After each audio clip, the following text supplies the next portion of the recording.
Cuando comenzó a esparcirse la noticia de que un grupo de estudiantes de la Normal Rural Isidro Burgos de Ayotzinapa, en Guerrero, había sido desaparecido, no imaginamos ni estábamos cerca de entender lo que realmente sucedió.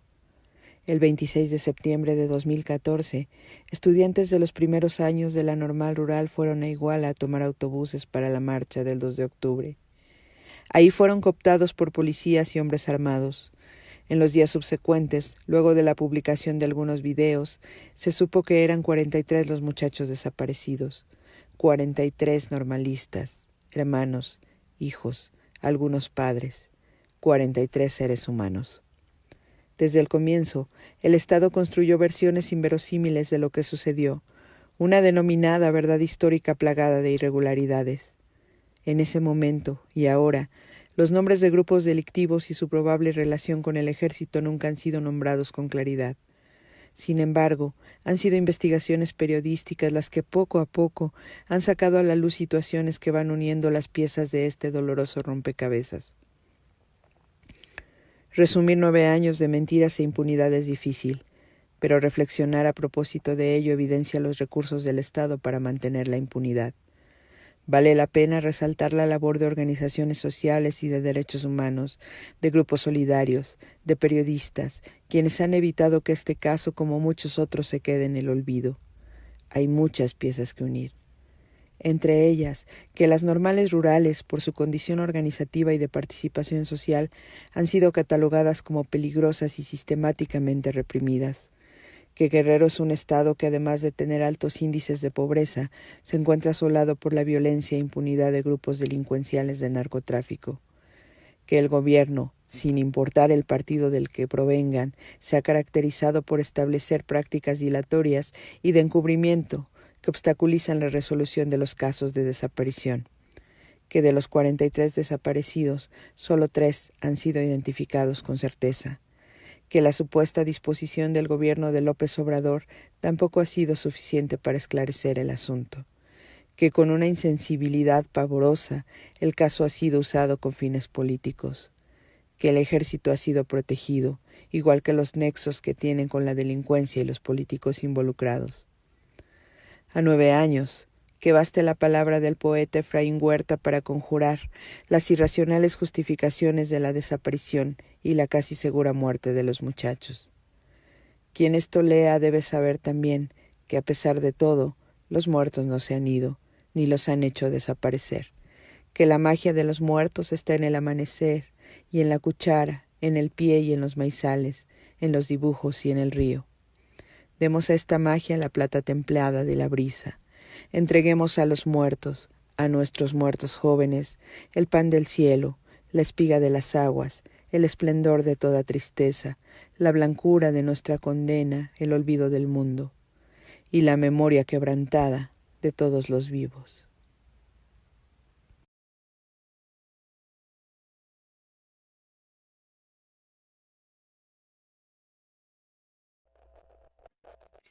Buenas noches, bienvenidos a una edición más de Todo en Contra. Este 26 de septiembre que viene se cumplen 9 años de la desaparición de los normalistas de Ayotzinapa. Y bueno, pues obviamente no podíamos dejar pasar el tema, sobre todo cuando entre la gente que participa con nosotros se encuentra Miguel Ángel Alvarado, ¿no? Pero bueno, pues vamos a empezar. Hoy tenemos a Janet Estrada, tenemos a Estela Cuellar, editora, y pues a Miguel Ángel Alvarado. Hola, hola. Pues vamos como a irle dando forma a este asunto que está siempre como doliendo, ¿no? Que a partir de la desaparición y hasta 9 años después sigue doliendo y aunque parece que solamente ya cuando se va a cumplir un año más resurgen las cosas, pues ahí está, ¿no? Entonces, pues 2 minutos para hablar de qué significa Ayotzinapa. Janet. Mm, Pues primero que nada, buenas noches a todos y todas los que nos siguen y se están sumando a esta transmisión. Ojalá puedan compartirla y seguirnos en todas nuestras redes sociales porque pues hacemos un esfuerzo muy grande y muy importante para llevar este mensaje pues a la audiencia, ¿no? Y después Ayotzinapa, bueno, creo que Ayotzinapa es un acontecimiento justamente que duele, un acontecimiento que debemos recordar como algo que no se debe repetir, pero sobre todo creo que también es un clamor de justicia, ¿no? Un acontecimiento que duele porque a pesar de que ahora llegó un gobierno de transformación aparentemente de izquierda, pues todavía continúan los familiares en este camino de muy doloroso de justicia, de engaños y creo que por eso estamos aquí, ¿no? Eso es lo que nos trae aquí a seguir hablando de ese tema y a no olvidarlo. Miguel. Hola, ¿qué tal? Bueno, Ayotzinapa, bueno, pues es un tema que a mí me marca, porque cuando esto sucede, pues yo empiezo a investigar hace 9 años este tema y desde entonces no lo he podido soltar o el tema no me ha podido soltar a mí, ¿no? Y bueno, yo lo resumiría muy fácilmente o muy brevemente como la suma de todas las maldades o la suma de todas las corrupciones que todavía hoy sigue acumulando ese tipo de corrupciones, ¿no? Encubrimientos, asesinatos, abusos, bueno, todo lo que se les ocurra está ahí metido en Ayotzinapa. Hay que sacarlo, además de esas abstracciones de pronto que uno dice de justicia, ¿no? ¿Qué significa la justicia en un caso así, o como el 68, o como las otras matanzas que arrastra el Estado, ¿no? El Estado y pues nuestro país. Entonces, hay que clarificar ese reclamo que se supone hay y que además cada vez es menos o menor, ¿no? Cada año, por ejemplo, eso se puede medir en las marchas, ¿sí? Cada año van menos personas. Yo me acuerdo las primeras, por lo menos la de 2014, pues 1 millón de personas, ¿no? En las calles de la Ciudad de México. Y después, ahora, la última de 2022, pues a lo mejor éramos pues unos 1500, ¿no?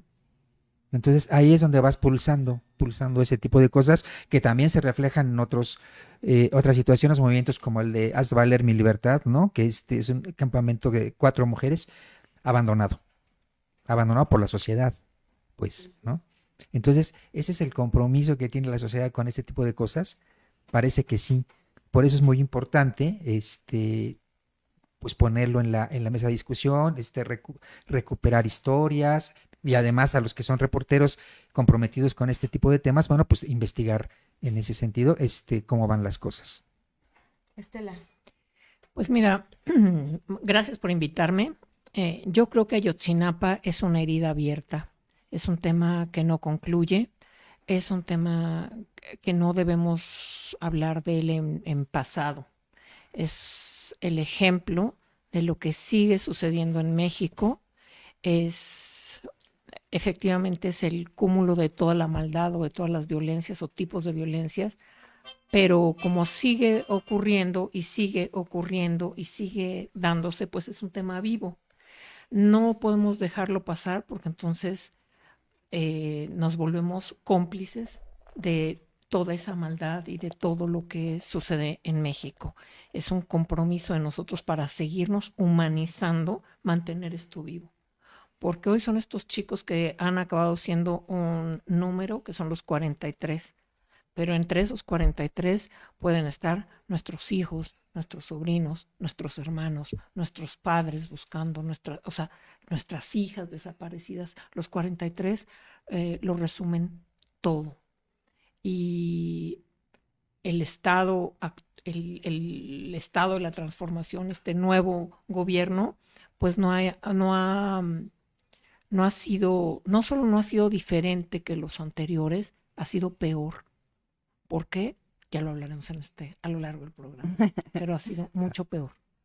Sí, bueno, pues muy bien. Pues ya veíamos en el video de introducción esta parte de donde se resaltaba que pues los muchachos desaparecidos eran estudiantes, ¿no? Y eran estudiantes de una normal rural. Entonces creo que es importante dar este contexto de qué significa también una normal rural, ¿no? En México. Y que pertenecían también a esta Federación de Estudiantes Campesinos Socialistas de México. Pues esta FEXUM, dame un minuto, ahorita lo conversamos. Es que solo quiero aclarar un punto ahorita. A ver, dime. Para mí esto de decir que los chicos de Ayotzinapa, los 43 son estudiantes de Ayotzinapa y de la FEXUM y todo, hay que como que irnos, yo creo que con tiento. Eran chicos que iniciaban sus estudios de primero, no hay que perder de vista que eran de primer ingreso, que no tenían ni 2 meses en la escuela. Entonces, bueno, sí les llama la atención la escuela y entran concientizados porque vienen de una población concientizada por la propia normal, pero no están todavía inmiscuidos, metidos de lleno en lo que es la normal.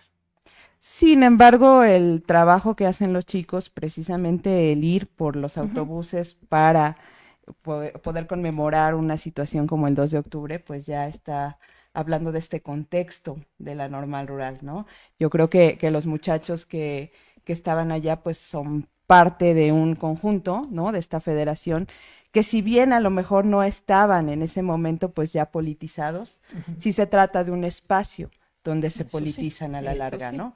Entonces, si eran de primer año, creo que ya podremos ir hablando de eso, pero también se decía un poco en el video introductorio, ¿no? Que lo más importante, y creo que tú también ya lo has dicho, además de que eran estudiantes, pues es que son seres humanos, ¿no? Claro. Y el asunto con esta vigilancia que se ejerce y con esta represión que se ejerce con los estudiantes, precisamente de Ayotzinapa, es una situación histórica, ¿no? Entonces, no podríamos hablar lo mismo de una normal en otro lugar, pero sí de las normales rurales, de estas normales que están en todo el país y que se conglomeran pues en lo que es la Federación de Estudiantes Campesinos Socialistas de México, que bueno, pues se forma esta federación desde 1935, ¿no? Pues con esta intención de formar escuelas en las comunidades rurales y de que también tuvieran esta formación agrícola, ¿no? Porque pues son gente eminentemente de campo, son gente que están accediendo pues a esta normal porque pues es su opción, ¿no? De primera instancia.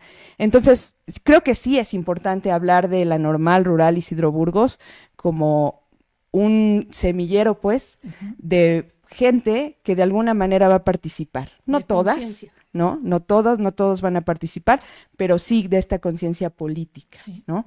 Entonces, por eso a mí me interesa, porque además han sido como, pues, reprimidas sistemáticamente, ¿no? Este asunto como de querer desaparecer a las normales rurales, precisamente porque son un lugar donde los estudiantes, pues, se politizan, ¿no? Y al menos se trata de formar estudiantes críticos. Entonces, una de las cosas, por ejemplo, cuando sucede la desaparición de los estudiantes, es, pues, ¿qué hacían los estudiantes tomando camiones? Ellos tendrían que estudiar. Como esta visión, ¿no? De que el estudiante tiene que ser acrítico y que no puede participar políticamente y que no puede asumirse como un ser histórico y tratar de transformar, pues a mí me parece que en las escuelas que estamos como más bien acostumbrados a ver, pues no sucede, ¿no? Entonces, por eso la importancia de la FEXUM.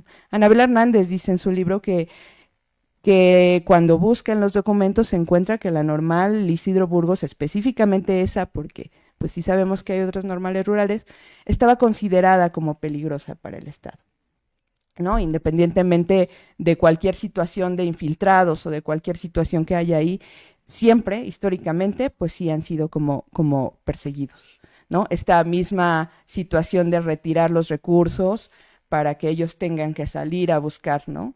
Y que bueno, puede haber ahí 1,000,000 de cosas dentro de la normal, pues por supuesto que los hay, como en todos lados, pero creo que sí es importante hablar de la normal y de la federación como una institución que está siendo vigilada por el Estado sistemáticamente por su capacidad para generar política, ¿no? O sea, para generar, pues sí, seres que están politizados. Pues de la normal Isidro Burgos sale Lucio Cabañas, ¿no? Que es un guerrillero, pues, que estuvo ahí en los años 60, 70 y que, pues, esos eran en ese entonces los focos para el Estado, ¿no? Estos son como considerados como peligrosos precisamente por su participación. Entonces, más bien tiene que ver un poco con eso la idea de hablar de la FEXUM, ¿no?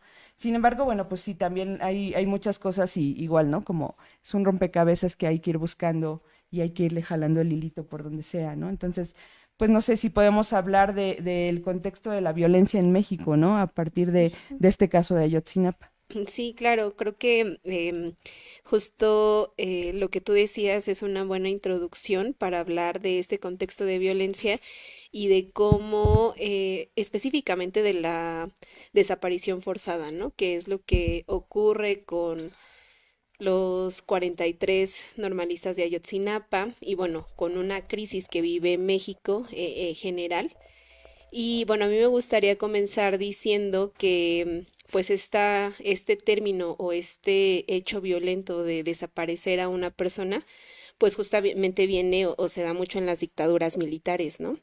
Que estuvieron en los años 70 en América Latina, como en Uruguay, en Argentina, en Chile, creo que son casos muy específicos y muy particulares y que justamente esas desapariciones tenían que ver con la persecución a personas que tenían pensamiento de izquierda, ¿no? Personas que militaban en algún partido comunista, en el socialismo, o que simplemente tenían una visión, digamos, progresista, bueno, más que progresista, pues abogaban por una sociedad distinta, ¿no? Y eso me parece muy importante decirlo porque, bueno, en México también hubo hechos de represión, justamente como tú decías, ¿no? A estos movimientos como las guerrillas, estos grupos armados que se estaban justamente organizando para generar un cambio bueno, Miguel lo desarrolla en el libro de los infiltrados, que estaban organizados para eso y que obviamente eran un atentado para el Estado, ¿no? ¿Por qué? Porque pues hay intereses que proteger, sobre todo pues intereses económicos de unos cuantos. Y creo que eso es importante decirlo porque es como que, no es que, digamos, los 43 normalistas hayan sido, haya sido algo nuevo, ¿no? Es un problema que en el país se viene arrastrando y no solamente en el país, en América Latina y en muchos lugares desde hace pues años. Entonces, los 43 normalistas pues fueron como, digamos, la punta del iceberg que desató pues todo muchas movilizaciones, muchas discusiones. ¿Por qué? Perdón, porque estábamos en un momento en donde se supone que ya no pasan esas cosas, ¿no? En donde ya estamos avanzados en los derechos humanos, etcétera. Yo me acuerdo que, por ejemplo, yo en el 2016 estuve en Buenos Aires y mis compañeros en la universidad me decían, es que ¿por qué? O sea, ¿cómo es posible que en el 2016 militares desaparezcan a jóvenes, a personas? O sea, era algo como inaudito pensar eso en este tiempo, ¿no? Entonces creo que en ese sentido, pues esa indignación. Ahora, creo que evidentemente esta manera, digamos, de desaparecer a las personas, como que en un inicio comenzó con esta relación a la ideología de izquierda, a como erradicar a las personas que creían en una sociedad diferente, que militaban en el comunismo, en el socialismo, fue evolucionando conforme pasó el tiempo, como se fue reestructurando la economía, el modelo económico y el neoliberalismo, ¿no? Y bueno, surge, digamos, otro modo de desaparición y de violencia con la llegada de Felipe Calderón a la presidencia del país en el 2006, que ya lo hemos hablado también muchas veces aquí, es esta guerra contra el narcotráfico que declara el presidente y que lejos de ser o sea, una política, digamos, que erradicara pues a los crímenes, a los grupos criminales, etcétera, pues más bien exacerbó la violencia contra la población, ¿no? O sea, eso es lo que sucede, lo que pasa cuando hay estas pugnas entre dos intereses que están ahí, pues quienes nos vemos afectados somos la población, ¿no? O sea, que estamos en medio de esa pugna. Y pues ahí se comienza a configurar este modelo, digamos que ya no solamente era decir voy a reprimir, voy a desaparecer, voy a violentar a las personas, a los grupos que militan en la izquierda, sino que también pues ya hay otras situaciones como de control de territorio, ¿no? Que es lo que pasa con esta evolución, digamos, y sobre todo con la aparición del narcotráfico, que comienzan a disputar territorios importantes, porque yo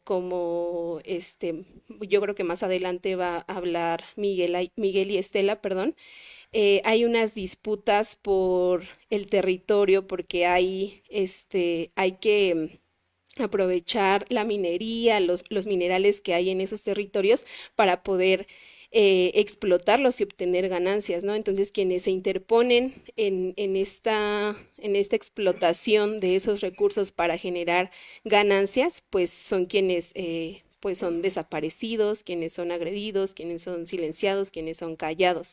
Y creo que ese es un poco, digamos, el contexto o cómo fue evolucionando este contexto de lo que era la desaparición forzada en los años 70 con las dictaduras militares a lo que ocurre ahora ya como en la democracia, ¿no? Porque en la democracia ya es como, o sea, todavía pasa, pero justo creo que sirve para eso, se maquilla, ¿no? La democracia, ¿cómo es posible que quien se supone que nos debe cuidar, el Estado, nos va a desaparecer, ¿no? O sea, es el narcotráfico, se dice, son grupos criminales, pero justo se va viendo cómo es la alianza, ya no solamente, bueno, justo la alianza entre estos grupos criminales, los militares, el Estado, que forman un aparato potente para controlar territorios y para controlar personas y pues reprimir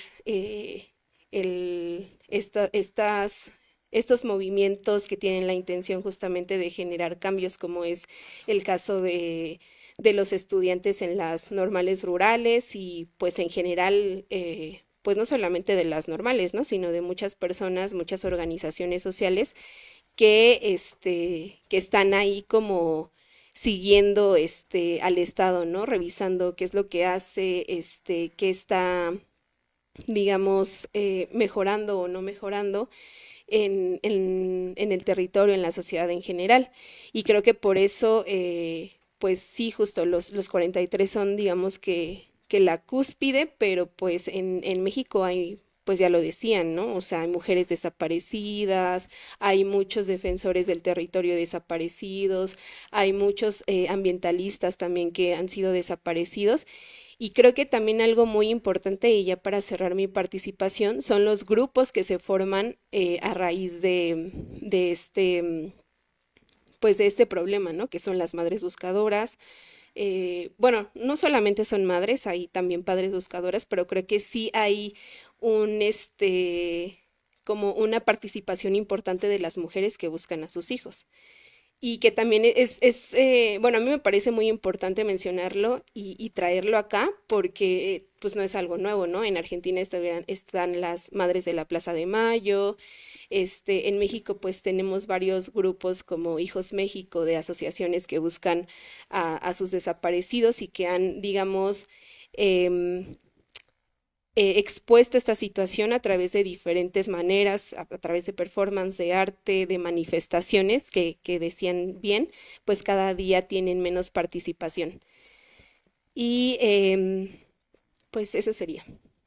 Pues sí, por eso es importante como un poco hablar del contexto, ¿no? O sea, todo lo que ya mencionas, pues no es nuevo este asunto de las desapariciones y a final de cuentas tampoco podemos perder de vista que pues Guerrero ha sido un estado muy golpeado desde hace mucho tiempo, ¿no? Entonces por eso hablábamos como un poco ya de la represión y pues de esto que tú hablas del contexto de la violencia. Algo de contexto de violencia, Miguel. Pues más bien el texto, ¿no? Yo creo que Ayotzinapa es un tema muy complejo, sí, y muy amplio, y no da para una hora ni para 20 minutos menos, pero sí da para, por ejemplo, decir que en el medio de toda la violencia en México y en los países que tienen riquezas, ¿no? Riquezas naturales, etcétera, están las compañías, están las mineras, están las petroleras, están todas esas, las extractoras, ¿no? Y alrededor de ellas se forma la violencia, ¿sí? Porque estas empresas obtienen sus productos pues de recursos que están abajo, ¿no? En el subsuelo de los propios pueblos, ¿sí? Entonces, ¿cómo le haces tú para quitar un pueblo y entonces rascar, ¿no? Bueno, pues primero te lo echas. Pero ¿cómo haces también para proteger esa actividad? Bueno, pues firmas tratados de libre comercio, por ejemplo, que te garantizan que llegan los soldados y te cuiden, controlas al poder del narco, ¿no? Que trabajan para ellos, ¿no? No cobran derecho de piso y se convierten en paramilitares, ¿sí? Entonces hay una fuerza paramilitar que también está entrenada por el propio ejército y por las Fuerzas Armadas que está cuidando estos recursos, ¿sí? O estas actividades de las empresas, entre ellas, bueno, en el caso de la minería, que es la que nos ocupa por Iguala y por el lado de Ayotzinapa, bueno, pues están las canadienses, que es el 70% de las empresas mineras en México son canadienses, ¿no? Aunque el discurso de Trudeau, Justin Trudeau, es de buena onda, de ser humanista, de no sé cuántas, no es cierto, ¿no?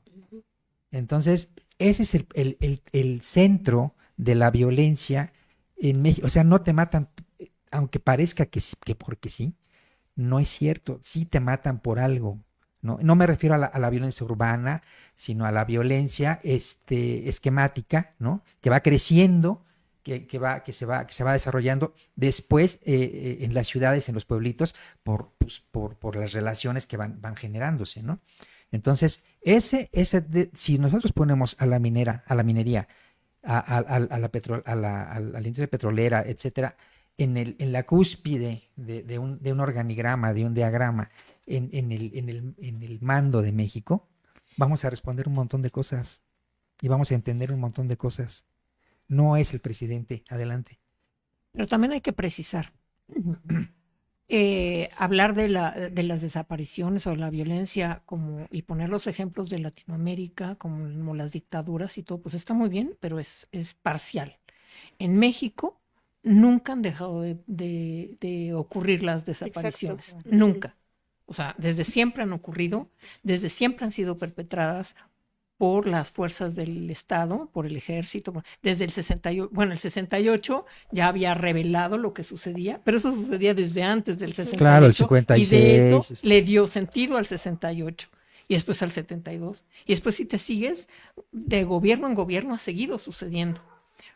Yo entiendo pues que ustedes son muy jóvenes y entonces pues como yo creo que hasta Calderón les parece ya un buen tiempo, pero la historia de México está plagada de del uso del ejército para la desaparición. Para la desaparición de personas. Y la apropiación del terreno, del territorio. Y para la apropiación. Entonces, eso lo quería yo de entrada puntualizar.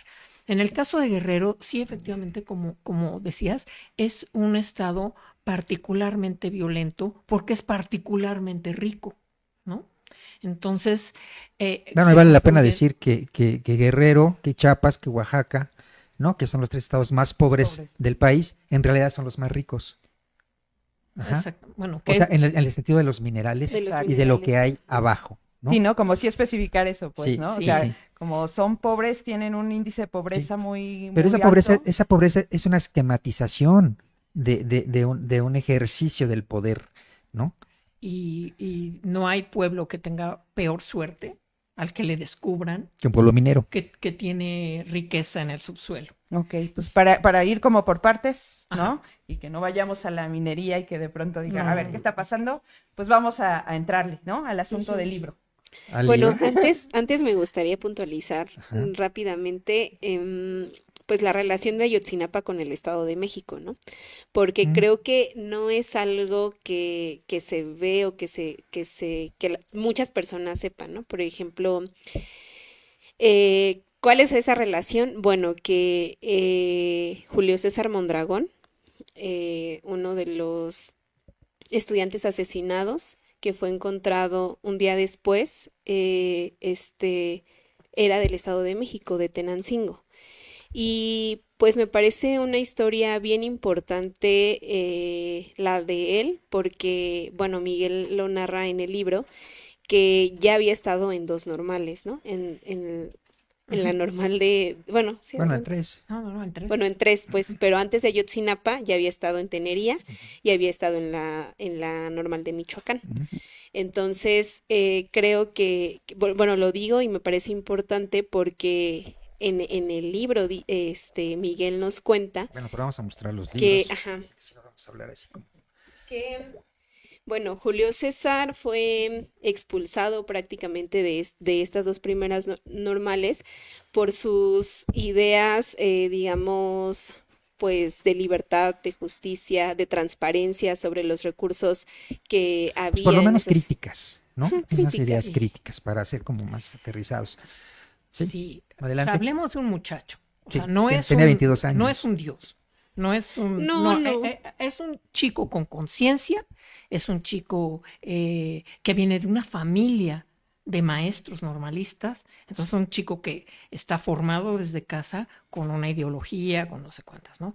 Y además su personalidad es beligerante. Ujú. O sea, hay gente que es así, hay gente que es más calmado. Entonces, Julio César Mondragón Fontes tuvo problemas en las dos, en las escuelas anteriores y en la propia Ayotzinapa, no porque estuviera peleando por la justicia en el mundo y la paz en el mundo, no, sino en específico por la honradez de los líderes de las respectivas escuelas en las que estuvo. Él lo que vio fue deshonestidad de sus compañeros De Ujú. la cúpula. de la cúpula y fue lo que empezó él a denunciar.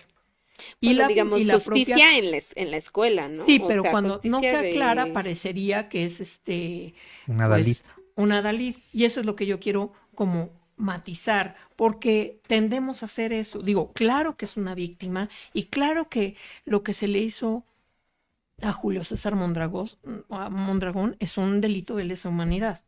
Pero no perdamos de vista quién es. Es un chico de 22 años que además tenía el proyecto personal de convertirse en líder de la Ujú. normal, ¿no? Pero no dejaba de tener 22 años con todas las incongruencias y dificultades que tienes a esa edad, Claro. que no eres del todo maduro, que eres arrebatado, que entonces, de hecho, Julio César Mondragón lo expulsaban y el tío le decía, a ver, pero mijo, y te calmas y ten cabeza y no Ujú. pelees con ellos.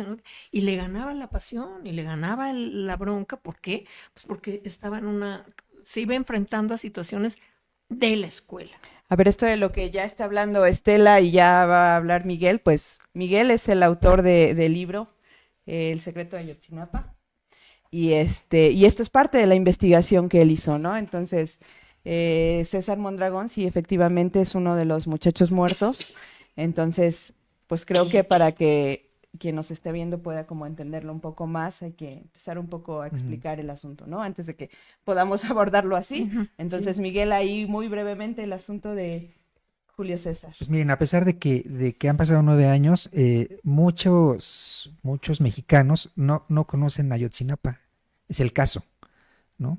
Saben que desaparecieron 43 y nada más, ¿no? Entonces hay una gran confusión, pero también es debido a que no se lee, etcétera, ¿no? Y también en algún sector de la población no es importante. Eso también tenemos que remarcarlo, ¿no?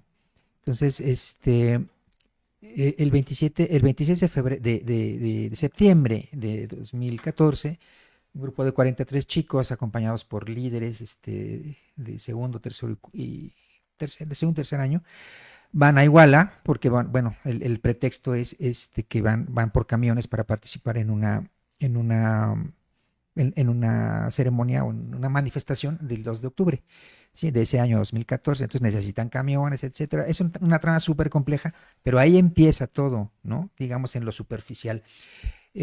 A Julio César Mondragón Fontes, que tenía pues a lo mejor un mes y medio, ¿no? En la escuela. Ya lo identificaban como líder, ¿no? Como líder en los términos en que liderazgo se entiende en Ayotzinapa, ¿no?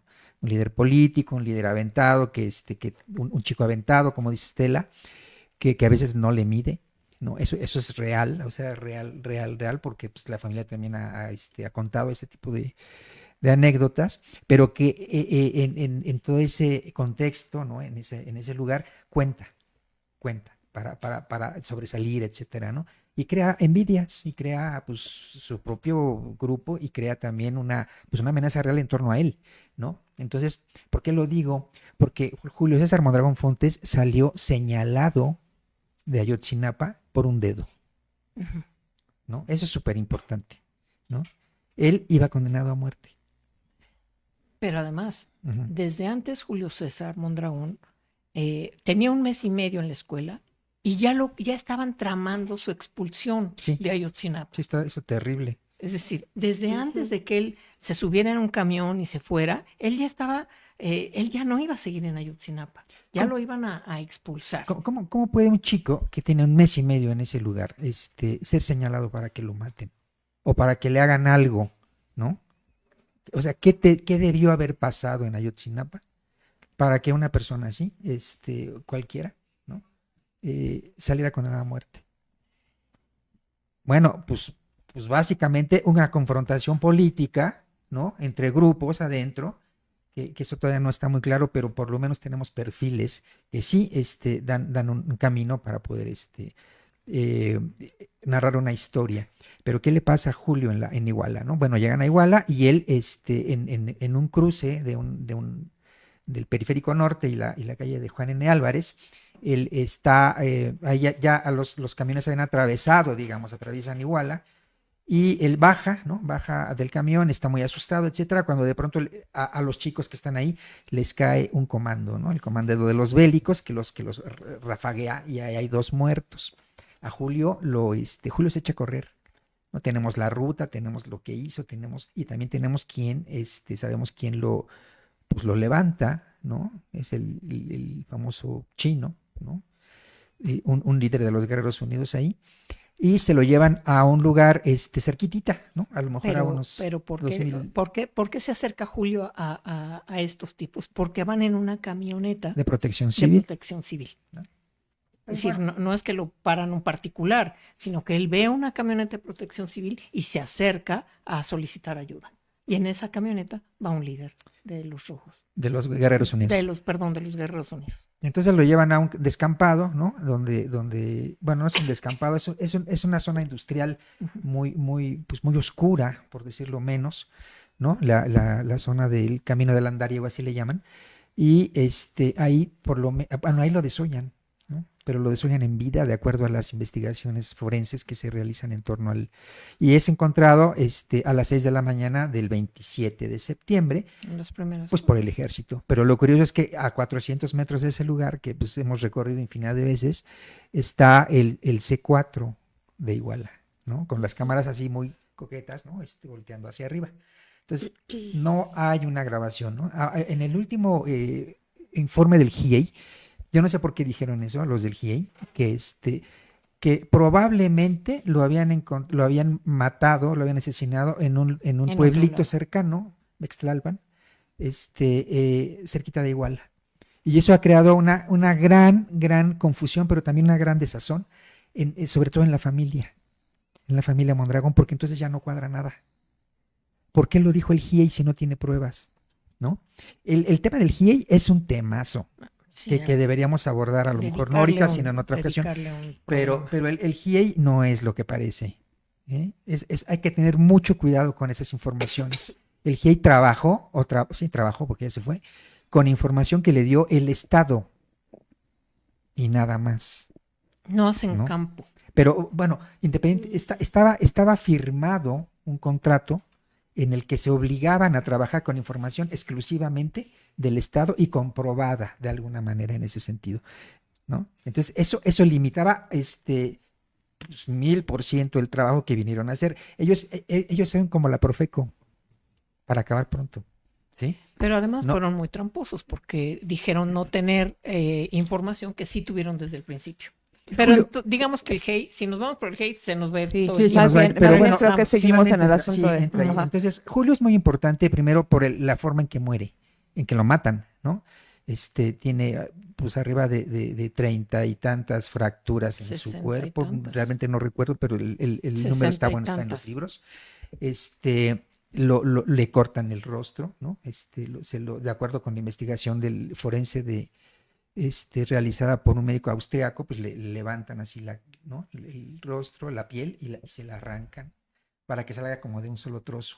Esos son los mensajes, ¿no? Le Eh, sacan los ojos, le sacan un ojo por lo menos, porque el otro no, se lo se lo meten, se hunden, lo se hunden. lo hunden. Y una serie de heridas en el rostro que pues son terribles, ¿no? Que por sí solas pues causarían la muerte. Pero lo más importante en este punto de la terrible muerte de Julio es que le roban su teléfono celular, Pero fíjate lo que es ¿no? paradójico. Ajá. Le arrancan el rostro a Julio César y después el rostro a Julio César es el que es el emblema de los 43. O sea, puede que nadie sepa quiénes son los 43, pero la imagen que todo el mundo Claro. tiene del movimiento es justamente el rostro de Julio Yo César. te diría que la primera imagen que se tuvo de estos sucesos de los 43 ocurrió el día 27 durante el transcurso de la mañana tarde y fue el rostro de Julio, desollado en internet. Pero Sí, entonces pero la investigación que tú haces, Miguel, o sea, indica que él estaba señalado para ser asesinado. Sí. Esta investigación tú la haces con base en viendo a los familiares. Cuéntanos un poco de ese asunto. Bueno, nada más quiero contar lo del celular, porque eso es Ujú. como muy toral, ¿no? Para que también se pueda entender. El celular, alguien se lo roba, ¿no? Evidentemente se lo roba el que lo mata o los que lo matan, y tiene actividades, tiene pues alrededor de 31 actividades a partir del momento de su muerte, ¿sí? Del momento de su muerte. A partir Y del después, 27. sí, del 27 de septiembre hasta el día 4 de abril de 2015. ¿Qué es esa sábana que estamos viendo ahorita en pantalla, ¿no? Pues, Está la mira, sábana. esta sábana de Telcel, que bueno, pues nos dio, pues, no sé, Ajá. Telcel realmente es una sábana de 132 páginas, se la pueden ver, y ahí se ubican las últimas llamadas, no están completas, en realidad las llamadas completas de ese teléfono de celular abarcan pues un montón Sí. de textos ahí, pero lo que podemos ver en esa página o en esa imagen es que están las ubicaciones, ¿no? Desde donde se hacen las llamadas. Ajá, entonces, pues tú las metes a Google, ¿Y qué son? de hecho es el programa que maneja, pues manejan Todos. las Fuerzas Armadas, las Fuerzas de Seguridad y los investigadores oficiales, y te sale la ubicación, ¿no? Entonces, ¿qué encontramos en esa llamada? En esa sábana, pues básicamente ocho cosas importantes, ¿no? 4 llamadas o contactos que se hacen al teléfono de Julio que provienen del CISEN, del antiguo CISEN, ¿no? Que ahora es el Centro Nacional de Inteligencia, Se le ¿no? hacen a Julio esas llamadas. Sí. Ajá. Y otras 4 que provienen directamente desde adentro del campo militar número 1, en la zona de la Ciudad de México. Gracias a ese teléfono y a estas coordenadas, podemos saber que quien traía el teléfono fue recorriendo los lugares que Julio César caminó y por donde anduvo. Fueron como reconstruyendo la ruta de Julio César, ¿no? Y bueno, pues hay muchas anécdotas por ahí.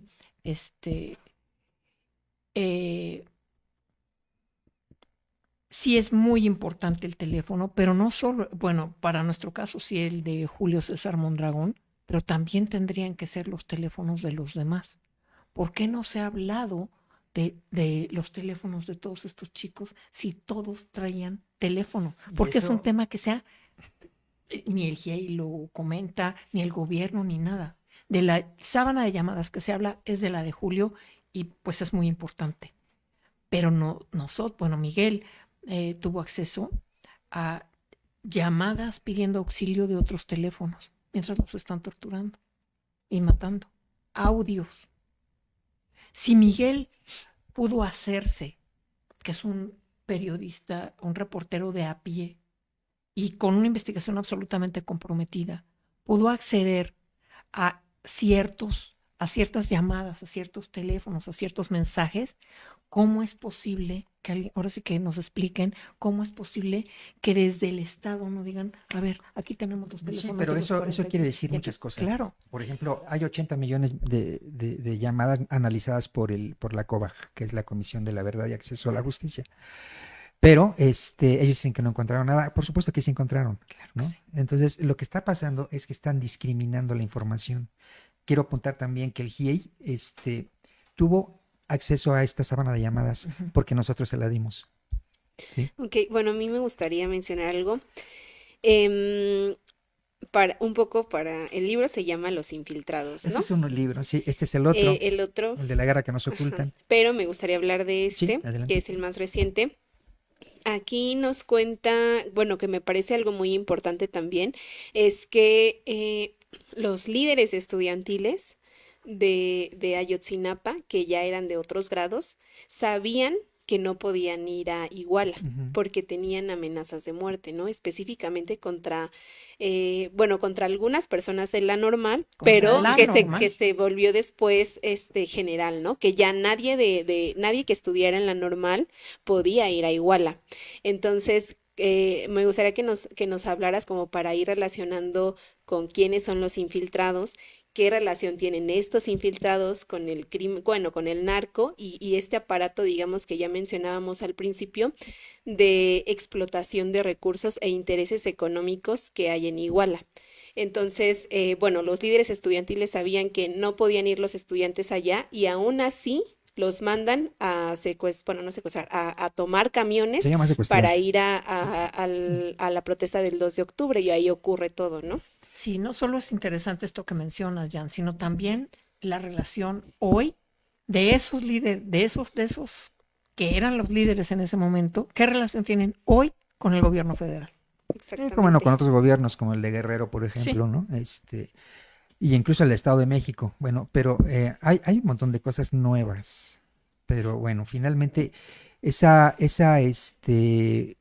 líderes infiltrados, yo tuve algunas entrevistas con una persona que se llama Erika Zamora, que es una de las pues, luchadoras sociales más importantes de la UNAM, ¿sí? Y que estuvo en una matanza que se realizó en el Charco en el 97, no me equivoco.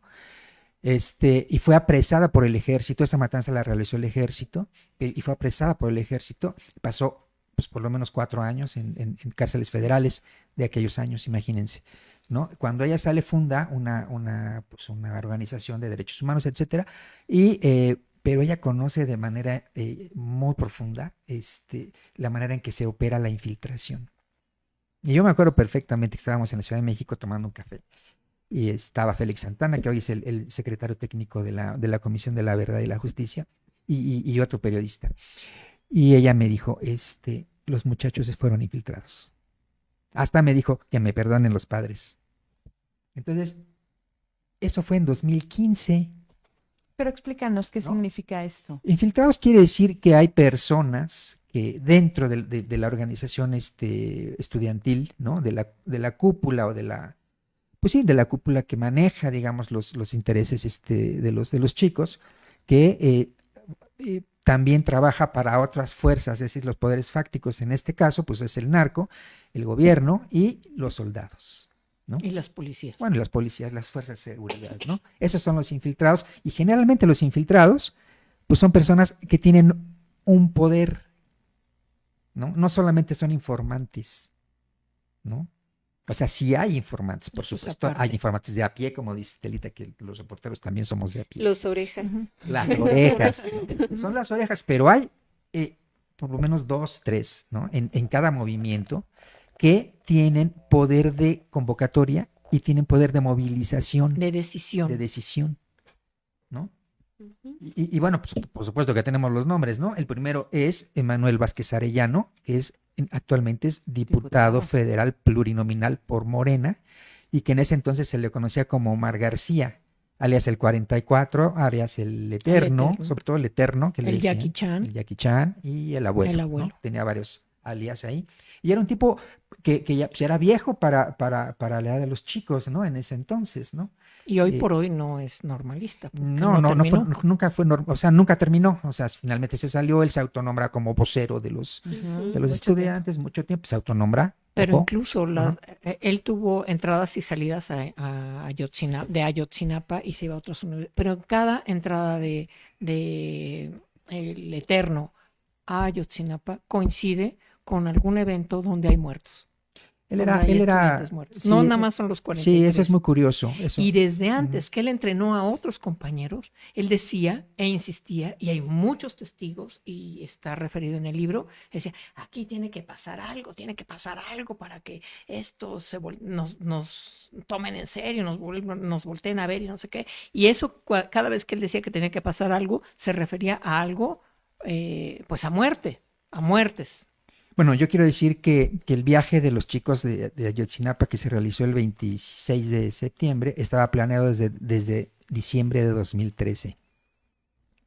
Y empezó. Y esto había sido planeado por el que en ese septiembre era el secretario general de Ayotzinapa, que era pues David Flores Maldonado, alias el Parca. O sea, yo no sé, estos apodos que les ponen, ¿no? Son como muy precisos en este caso de estos dos personajes, el Parca, el Eterno, ¿no? Estaban planeándose desde entonces. No se logró realizar en esos meses anteriores, pues a lo mejor por razones de logística, yo no sé, pero en septiembre se presentó la oportunidad y ya tenían el plan. Esto quiere decir que esta acción es premeditada. Sí. ¿No? Incluso para que no hubiera oposición a la salida de los chicos de primero, que ellos sí son ajenos y no saben todavía estos mecanismos. Pero además no tienen poder de decisión. No tienen poder absolutamente. De decisión. Es muy importante decir que Ayotzinapa se maneja en mucho como una escuela militar. Tienen grados. Tienen grados y hay cosas parecidas, ¿no? Hay jerarquías. Y la jerarquía en Ayotzinapa se respeta. ¿Y por qué se respeta? Por la misma razón que en las escuelas militares. Porque la jerarquía te protege, te salva, hacen cohesión de grupo. Entonces los de primero equivalen a los potros de la escuela naval o a los pelones del colegio militar, ¿no? Bueno, son los pelones ellos, de hecho. De hecho son los pelones, los rapan y todo eso, son los pelones en Ayotzinapa, ¿no? Sí. Entonces, estos chicos no tienen ni voz ni voto, obedecen y punto. Hay una diferencia, digamos, con los militares, porque en Ayotzinapa, quienes los están entrenando hacen, junto con los chicos, pues, ¿qué serían?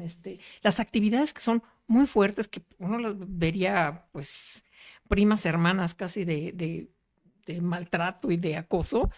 Bueno, quien se las impone también las realiza, para que se cree una suerte de camaradería, es decir, no te voy a pedir nada que yo no haga. Por lo menos eso es en Ayotzinapa. En otras escuelas se han denunciado actos estúpidos, como ponerlos a vaciar, a estar vaciando una alberca con cucharas, ¿no?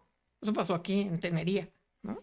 Bueno, en Ayotzinapa no. En Ayotzinapa hacen estas actividades que los propios antiguos, digamos los que son de segundo y tercero, las hacen con estos chicos. Pero los chicos no tienen ni voz ni voto. Entonces uno dice, ¿cómo los pudieron dejar salir si es toda una escuela que sabían que estaban amenazados? Bueno, a ver, ahí, la orden de salida la dio Manuel Vázquez Arellano, junto con David Flores Maldonado.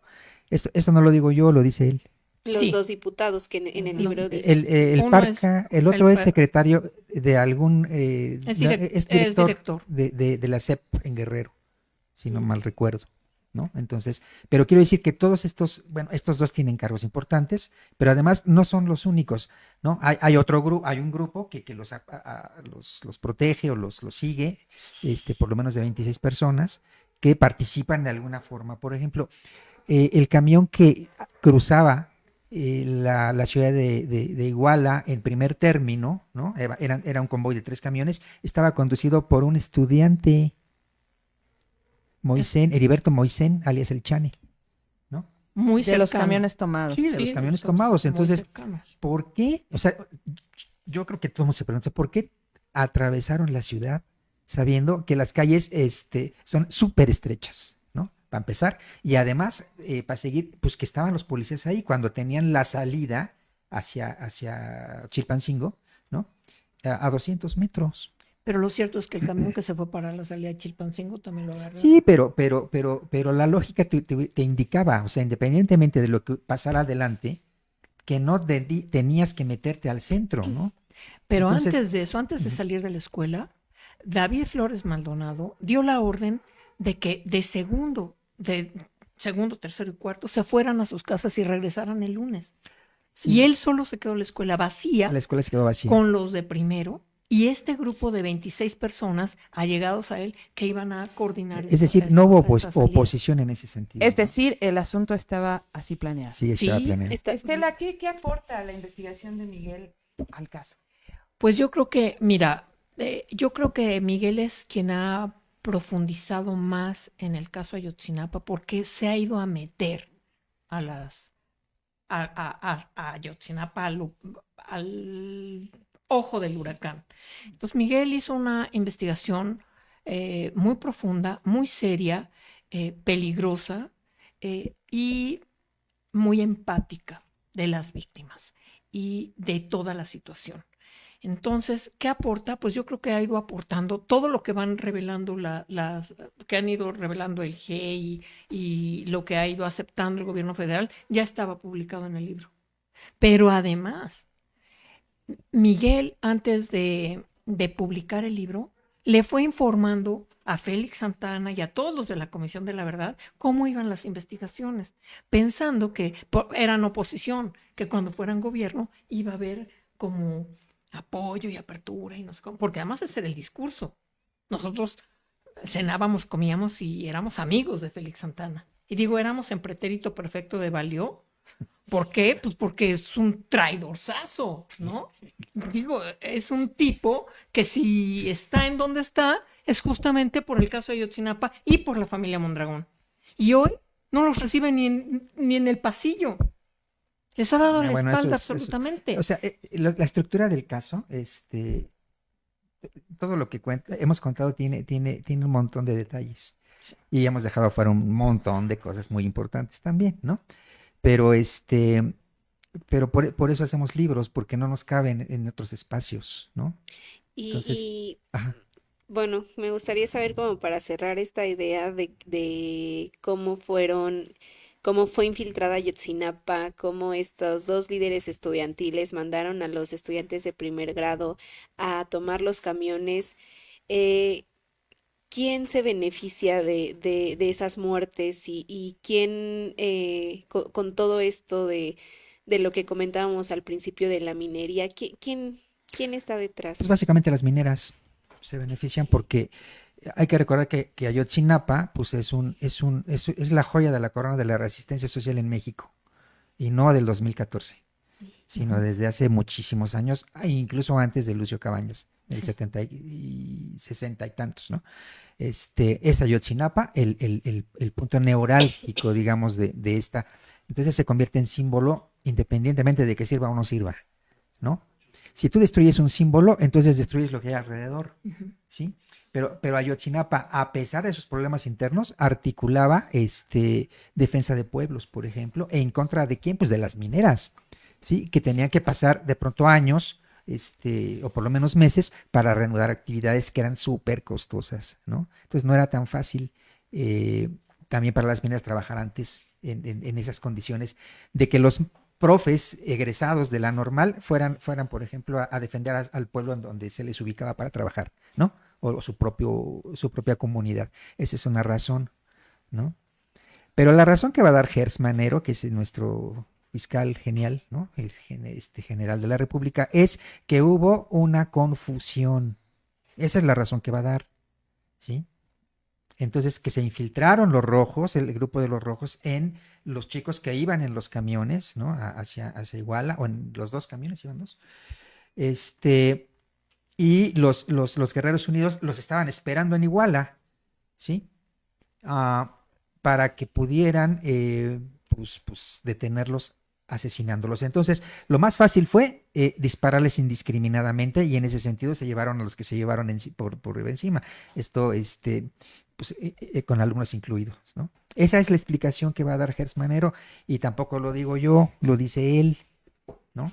Entonces, pues digo, son un montón de cosas que a lo mejor necesitamos otros programas para como platicarlo más profundamente, pero este tema, o sea, una cosa que como Ayotzinapa no puede suceder sin infiltración, ¿no? O sea, una traición ¿no? Una información desde adentro que moviliza fuerzas, ¿no? Es decir, al narco, a la policía, al ejército, etcétera, desde el primer momento en que salen de la escuela a las 5:30 y tantas, ¿no? O 5:40 y tantas. Esa noche, además, hay que decirlo, no nada más desaparecieron a los 43. Exacto. Efectivamente, fue una noche de guerra campal. Entonces, se calcula que el número de muertos esa noche fue de 90 a 100 Ujú, personas, sí. entre narcotraficantes, estudiantes, civiles que pasaron. Yo concluiría, así para que pasemos, tenemos un videito por ahí pendiente, que los únicos beneficiados en directos, en este tema de Ayotzinapa, son el diputado y David Flores Maldonado del Parca como directores, ¿no? Y el grupo de Ahorita, delegados. por ejemplo, Omar García o Manuel Vázquez Arellano, el diputado, formó parte de una fuerza electoral de apoyo para Delfina Gómez y operó en Tenancingo, ¿no? Durante 2 semanas. Cuando vengan las presidenciales, van a apoyar estas estructuras, pues a Claudia Sheinbaum, ¿no? Entonces, esa es su función, ¿no?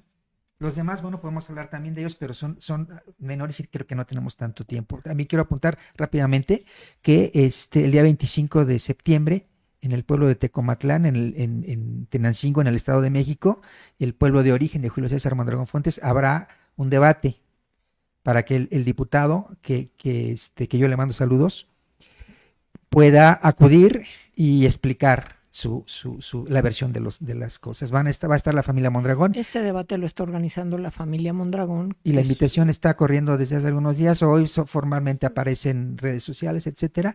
Y él, por supuesto, que lo sabe. Entonces, ahí te esperamos. ¿Vale? Bueno, pues sí, creo que necesitamos muchas horas para poder hablar de esto, porque de pronto sí siento que ustedes manejan pues la información muy específica, entonces como que Sí, de pronto sí. siento que puede parecer un poco disperso. Sin embargo, tenemos por ahí un videíto que es una colaboración de José García, que es historiador y analista de medios. Yo creo que podemos dejarlo correr y regresamos ya a despedirnos, ¿no? Muy A bien. todo el equipo y público de Todo en Contra. Pues vamos a hablar del análisis, vamos a hacer un análisis de los medios en torno a Ayotzinapa.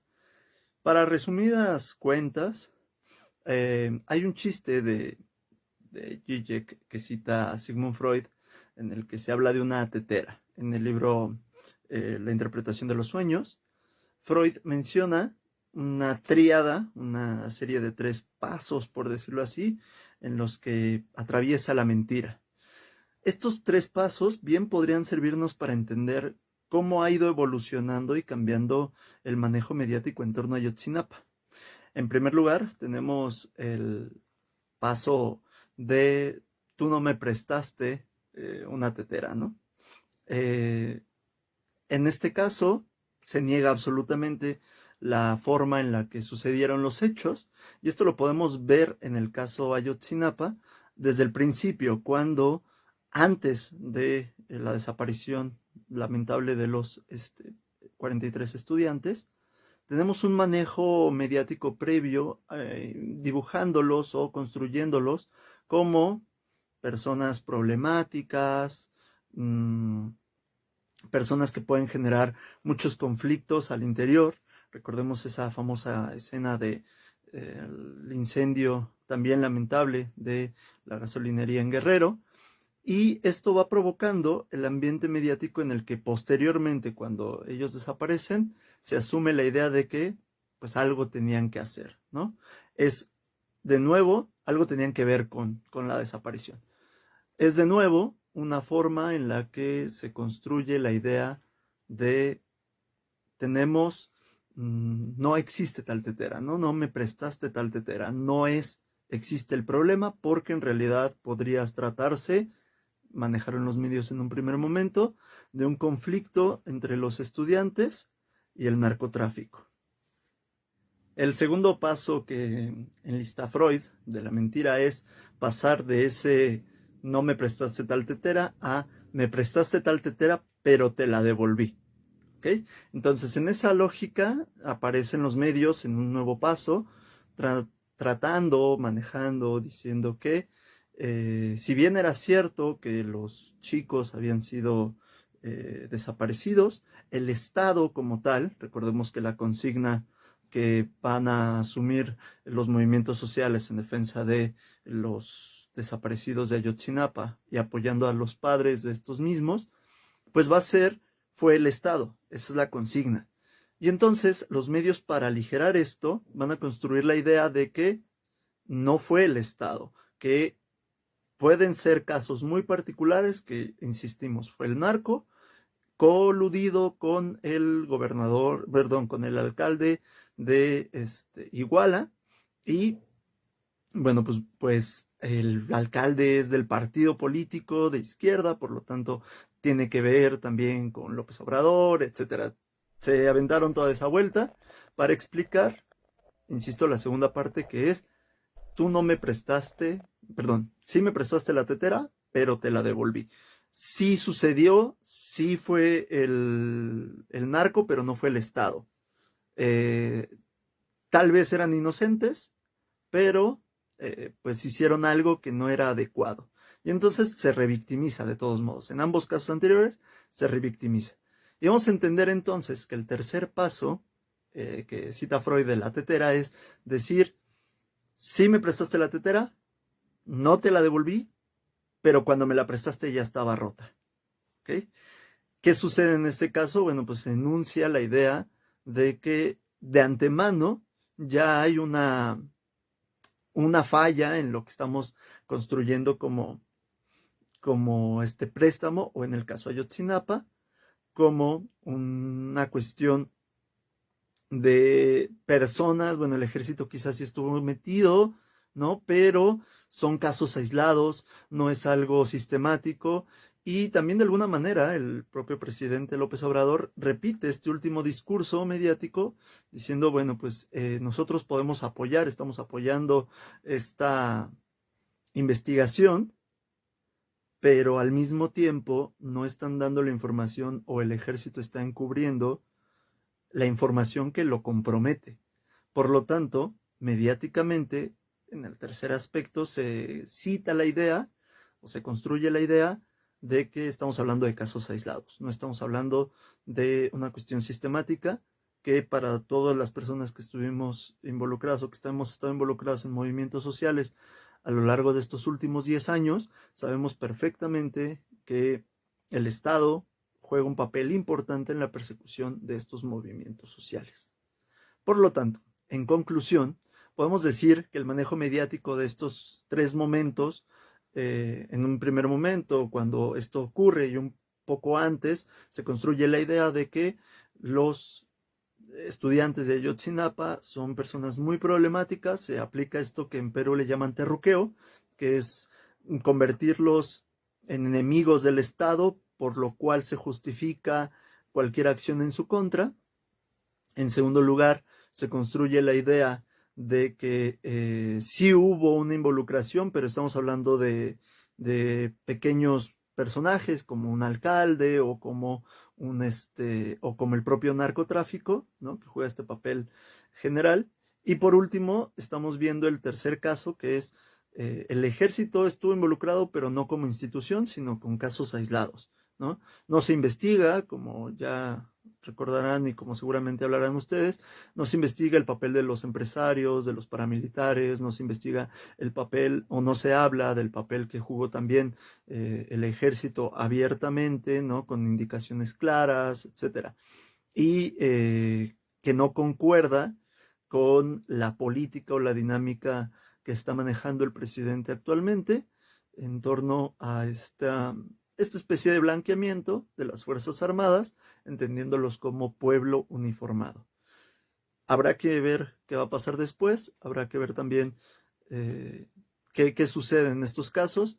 Y algo particular que sería como el cuarto paso y último que están manejando los medios actualmente es, ya se ha instalado la idea de que pues es trágico la situación de Ayotzinapa, y entonces tenemos que construir la idea de que ahora es el Estado el que se niega a mostrar esto, ¿no? Justamente, de nuevo, se utiliza ahora como un ataque político que, bueno, va de la mano también con la falta de reacción, de respuesta por parte del actual gobierno, pero que se convierte ahora en una inversión de la ecuación, y ahora es el Estado actual el que está negando la información, el que está atacando, etcétera, cuando evidentemente en la época del, del priismo y el panismo, pues la persecución de movimientos sociales era algo real, de lo cual no se hablaba, y de lo que ahora pues sí se habla, ¿no? Pues bueno, ese es básicamente mi resumen de qué está pasando con los medios, qué tranza con los medios en torno a Ayotzinapa.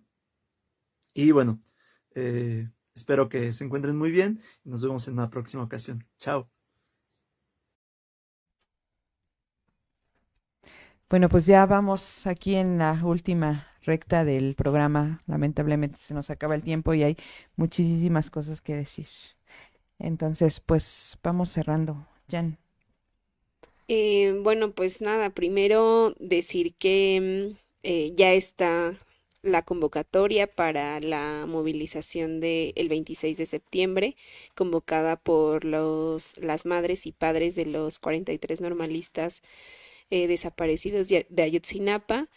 Y bueno, creo que es muy importante asistir a esa movilización. Justo lo comentábamos al principio, que cada vez más las movilizaciones son más pequeñas, y sobre todo también hay un olvido pues de los estudiantes, ¿no? O sea, porque eso no solamente tiene que ver con Ayotzinapa o con una movilización en la Ciudad de México, sino también una expresión, digamos, solidaria en diferentes partes de México, y que no solamente le corresponde a los estudiantes, obviamente, pero, o sea, bueno, como a mí me tocó como estudiante cuando ocurrió Ujú. ese acontecimiento, y yo recuerdo los paros que se realizaban en las universidades, la indignación que sentíamos como estudiantes, porque podía ser tú también, ¿no? O Ujú. sea, tú joven, tus sueños, la misma edad, todo eso. Entonces, creo que sí es importante o llamar a esa memoria en la juventud pues, no sé, salir a protestar porque no haya más, desapariciones. Eso por un lado. Por el otro también creo que es importante señalar lo que están diciendo los padres y las madres en la convocatoria, que no hay verdad, que no hay esclarecimiento, que no hay justicia, y que no se cumplió la promesa que hizo Andrés Manuel López Obrador a las familias, ¿no? Creo que eso es muy importante decirlo, porque sí todos teníamos esperanza, ¿no? De que iba a haber, que los responsables y los culpables iban a estar pues en la cárcel, y pues tampoco hubo colaboración. O sea, si ya estamos hablando que hubo infiltrados, que hay una relación con del ejército en este caso, que no proporcionaron, digamos, la información que debían proporcionar, lo que tú comentabas, las cámaras, etcétera. Y también hubo una protección por parte del gobierno federal, encabezado por Andrés Manuel López Obrador, de seguir protegiendo, ¿no?, a los militares. Entonces creo que eso es importante voltearlo a ver. Creo que eso también es una respuesta, y esa es como la supuesta transformación, ¿no? Pues, que él dijo que iba a haber. Entonces, pues yo lo dejaría ahí. Estela, pues hablar un poco de la importancia, ¿no? De que esta investigación y otras también se den a conocer. No lo dije antes, pero Estela es editora del libro de Sí, Miguel, entonces, sí, además, apasionada. sí. Es que, Estela. Yo creo, bueno, este programa, como vimos, dejó pues muchísimas preguntas afuera, muchos temas por abordar. El tema de Ayotzinapa es muy complejo, pero creo que una manera de acercarnos a él, de conocer un panorama, por un lado, general y por otro lado muy profundo de todo lo que sucedió. Está en el libro que hizo Miguel Ángel Alvarado. Yo los invito a que lo lean. Es una manera de acercarnos al tema, de sensibilizarnos con el tema y también de protegernos. Mientras más mientras más se difunda la investigación, mientras más se visibilice el trabajo de Miguel, más protegido estará también él, porque sabemos también que a los reporteros en México corren un gran riesgo. También es una manera de solidarizarnos con estas familias que perdieron a sus hijos o que los tienen, a este chico que está vegetal, o no son solo los 43, son los 3 muertos, que efectivamente son los jóvenes. Los jóvenes tienen que leer este libro, porque la juventud es la edad de las pasiones.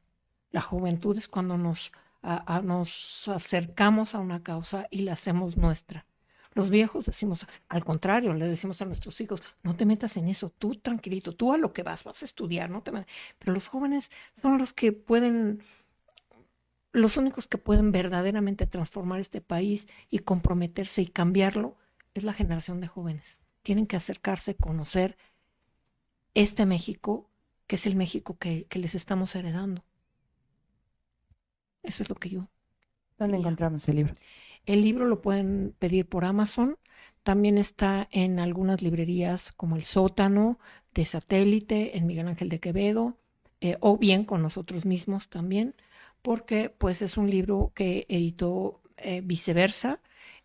No nos está respaldando una editorial grande, sino la propia Viceversa. Entonces nosotros vamos imprimiendo una tanda, se nos acaban, volvemos a imprimir, con lo que recuperamos otra tanda y así nos vamos.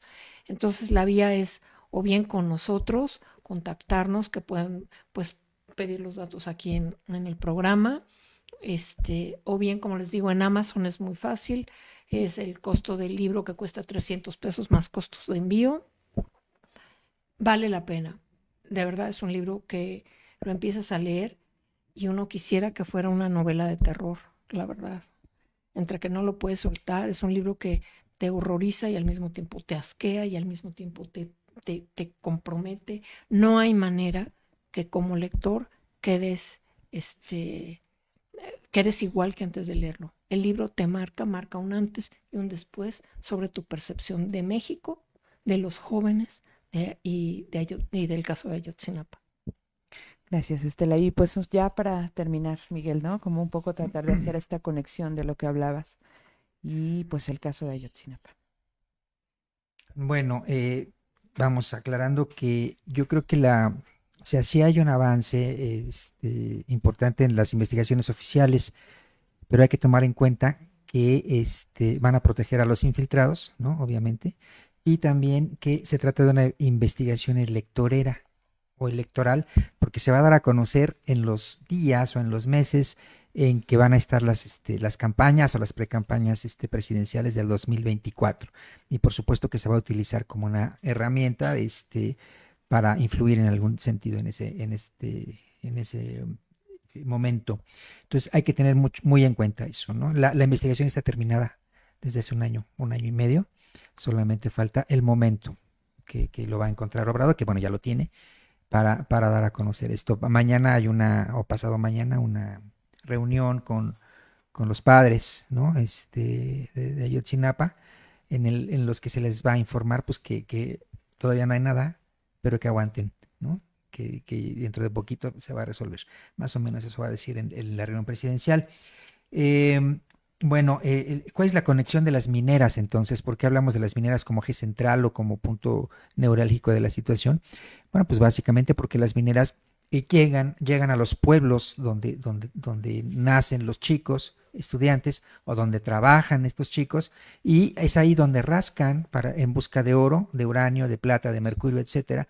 Pero para hacer esto, bueno, ellos tienen que desalojar los pueblos. Tienen que desalojar los pueblos, pues básicamente porque se practica una minería que se llama open pit o de cielo abierto, en la que la trituración de la tierra es fundamental, ¿no? O sea, ya no hay túneles, ya no hay la minería tradicional que vemos en las películas, más bien es la trituración y la trituración del paisaje, ¿no? Independientemente de lo que haya encima, ¿no?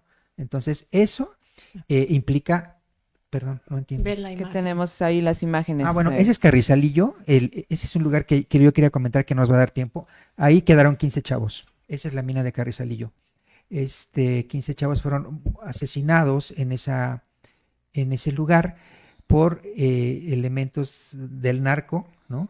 Que a ellos les fueron entregados por los militares, los llevaron a Carrizalillo, es un punto entre Iguala y Chilpancingo, en la montaña, y sus restos fueron pues triturados ya una versión dice que son las máquinas, usaron las máquinas de la mina, y otra dice que fueron las máquinas trituradoras de vegetales o de granos que tienen los campesinos, ¿no? Pero el hecho es que lo que quedó de los chicos fue disuelto y arrojado a los ríos cercanos. Carrizalillo en este momento está investigado por el ejército, curiosamente el 27 Batallón de Infantería, el mismo que desapareció a los chicos. Entonces, esa es la importancia de las mineras o la relación de las mineras. Las mineras son la fuerza malévola, por decirlo de alguna manera, ¿no? Que se apropia de las tierras y Ayotzinapa representa la oposición, ¿no? Es el cerebro, las mineras son el cerebro y el brazo que opera para las mineras es el narco. Pero también el ejército. Y el ejército, por supuesto, van de la mano. Así es, así funciona. Bueno, pues este programa deja muchas preguntas sueltas, muchas cosas que todavía tenemos que explorar, ¿no? Pues estas relaciones que se establecen entre el Estado y el narco, ¿no? Que están por ahí en todo el país, no solamente ahí. Y pues sí, pues el Estado queda de ver muchas respuestas, ¿no? Ha protegido infiltrados, ha protegido al ejército y tiene responsabilidad, ya sea por acción, omisión o negligencia, ¿no? Entonces, creo que para cerrar lo que tendríamos que decir es que no hay justicia que alcance, ¿no? Claro. Al final de cuentas no va a haber justicia que alcance para paliar la pérdida de los muchachos y todo No el hay trabajo manera. que los padres se han tomado y que pues la gente que es sensible a esto también lo sentimos, ¿no? Entonces, pues les agradecemos la presencia, estaremos ahí en redes para que después puedan ayudarnos a compartir este video y estaremos también diciendo cuál es nuestro próximo tema. Agradecemos a los muchachos que están del otro lado de las cámaras y pues a todo el equipo. Muchas gracias. El equipo de Todo en Contra. El equipo Todo de en Todo en Contra. Contra. Buenas noches. Buenas noches. Buenas noches. Todo en Temporadas.